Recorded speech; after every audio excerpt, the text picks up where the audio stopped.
গঙ্গা মেলা শুরু হয়ে গেছে আর আমি এসেছি গঙ্গা মেলাতে। আর এটি হচ্ছে নরঘাট।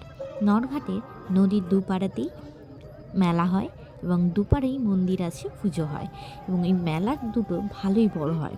এবং মেলার মধ্যে দেখলাম অনেক দোকান বসেছে, এমনকি মেলার ভেতরের দিকটাতে এরকম রাধা কৃষ্ণের মূর্তি পুজো হয়েছে, তার সঙ্গে প্যান্ডেলটাও বেশ সুন্দর করেছে। এবং মেলাতে গিয়ে একটা জিনিস দেখলাম যে মেলার মধ্যে কাস্তে হাতুড়ি থেকে শুরু করে শিলনোড়া সব কিছুই পাওয়া যাচ্ছে দেখছি।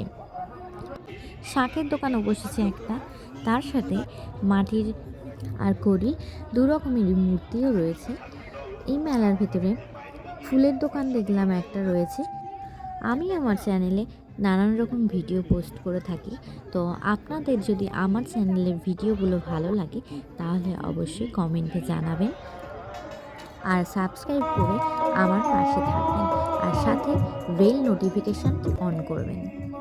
তো আপনারা কারা আসছেন এই মেলাতে বা এসেছেন তাহলে কমেন্ট করুন, লাইক করুন। একটি লাইক আমাকে অনেক উৎসাহিত করে পরবর্তী ভিডিওগুলির জন্য, কাজেই লাইক করতে ভুলবেন না। আপনারা সবাই ভালো থাকবেন, সুস্থ থাকবেন।